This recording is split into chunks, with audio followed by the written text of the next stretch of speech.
he's great empathy. So I was with him one day and I said, I'm really, really low. And I was trying to describe how low I felt. And he said, yeah, you feel like a hamster on a treadmill and you can't get off the treadmill. And I said, no, I don't. He said, because the treadmill is broken and I can't roll anymore. So I'm worse than hamster. So anyway, out of that conversation, this poem emerged. It's called Hamster. Even a shot of WD-40 didn't stop her treadmill creaking. The noise made her ears twitch as if she had been electrocuted. My hamster was not one forgiven of. Her little legs kept running on that bloody treadmill until it broke. She dragged her flabby body to a corner, crouched and folded in on herself, a blackish grey mound of fluff.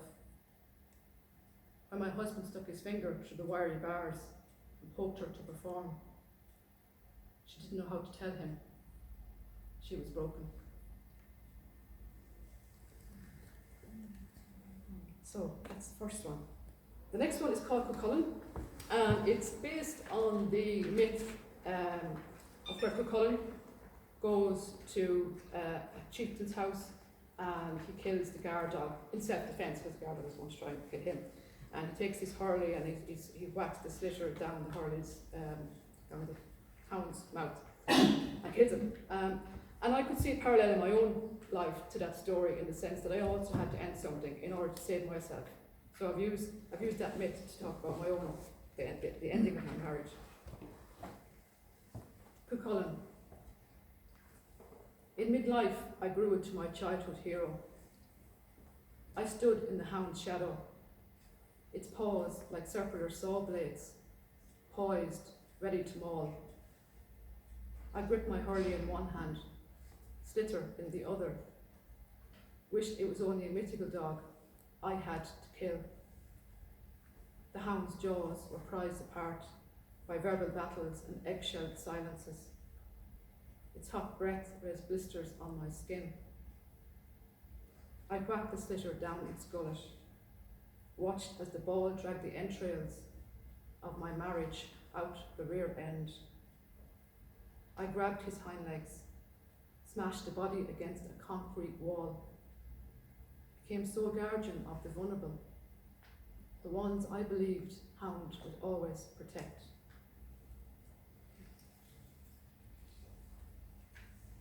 The next poem is called Friesian, and this came out of a memory I have as a 10-year-old watching my dad pull a calf from a labouring cow. It's quite a visceral image when you're 10 to see that happen. So it stayed with me for life. So I wanted to use that image to talk about my own rebirthing. And as bloody as and hard as it has been for me, it's brought me great joy as well. So, Friesian. The new vet's perfume cuts through the muck in the shed. She pulled on shoulder-length gloves, reached inside my best dairy cow, up to the birth canal.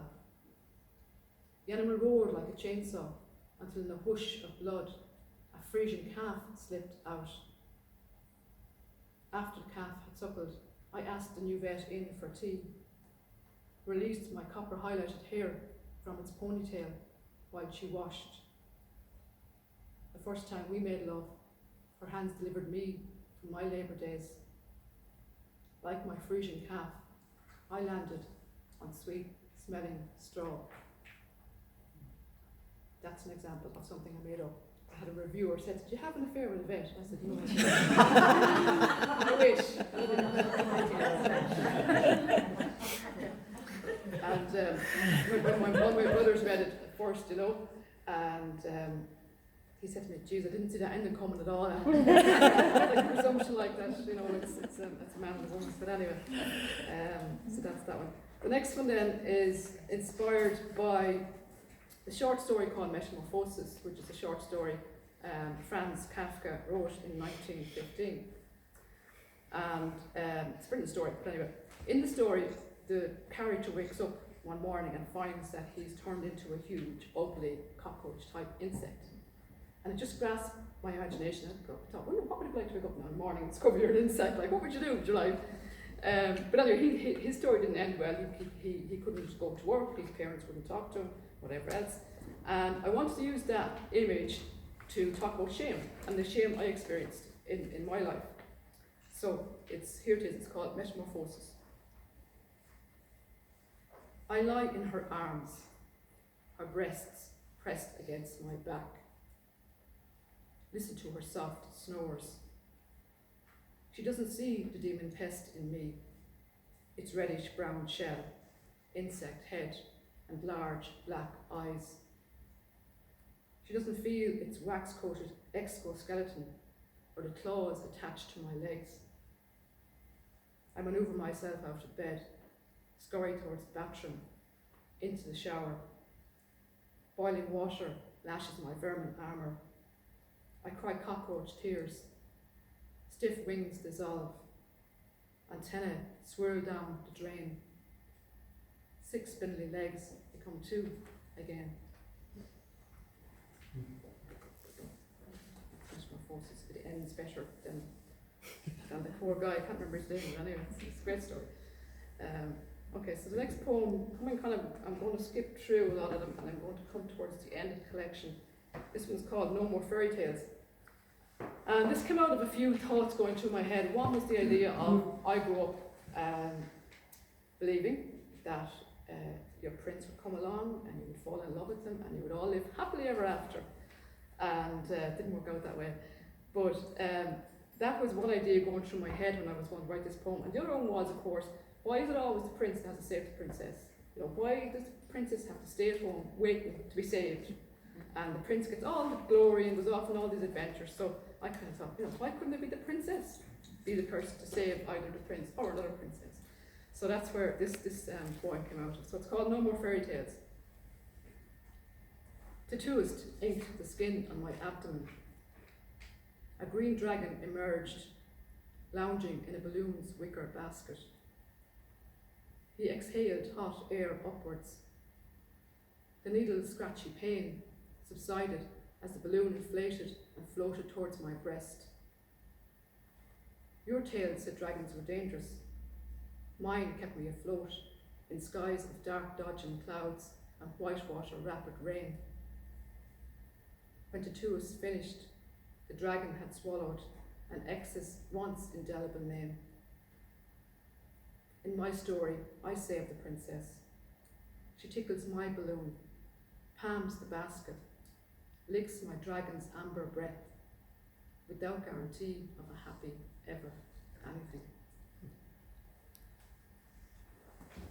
So, the next poem I'm going to read, it's the second last poem in the collection, and I suppose the collection for me, ultimately, if I was to sum up the collection in 2 words, they would be love and acceptance. That's what it's all about for me. It's about me learning to love and accept myself. And an important part of that process has been I have experience of people loving me and accepting me for who I am. And that has helped me in turn accept myself. And so this poem comes at the end of the collection because it kind of wraps it up quite well. It's called Self-Love, and it's after a poem Mary Oliver wrote. She's an American poet. Don't hesitate to think of her poem. But really this poem for me is about loving yourself. And I think I've learned the hard way that the most important thing in life is that you look after yourself and fill your own well, because you can't look after anybody else if you're not haven't got your own stuff sorted. And I learned that the hard way. So I hope you don't learn it the hard way. But yeah, it's just self-care really is what I'm trying to say. So call this self-love. If you feel your heart leap when you glimpse your face in the kitchen window, admire the faint image that is you. Feast on your beauty. Don't think of self-love as a crumb you must blow from your table. Think of it as the yeast that will develop your dough. Think of how it will nourish you to rise again, again, and again. I have a time for one more poem. Once I get going, you just can't stop. I'm lethal. No, I'll tell you, this poem isn't in the collection. And I have some little things here for free, one for everybody, you don't have to pay or anything. But this poem is a special one because when I started writing 7 years ago, I had a dream. And after I had the dream, I've been trying for 7 years to capture that dream in a poem. And it's taken me 7 years to do it. It has gone through various drafts and I've left it aside and come back to it and left it aside. At Easter time, eventually, I got it into a shape that I'm kind of half happy with. I'll probably change it again. But anyway, it's just because of the light that's in it, and it would have been about around this time 7 years ago when I would have had this dream. So I just thought, bear with me, and this is it then. I'll let you go home. What's that?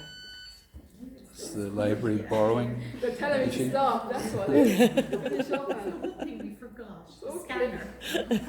Finish up, Anna. You want to go home? We should say it's a tattoo machine because we're going to get you tattooed with an old tattoo before you leave. Okay, last one. It's called I Kicked Open My Childhood Home.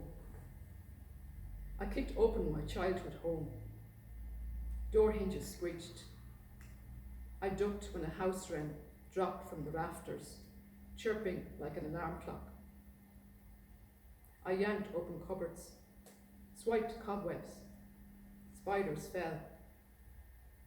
A whimper stopped my foot from crushing creatures that once made my 6-year-old legs leap into my mother's lap. The flagstones parted. I crept downstairs.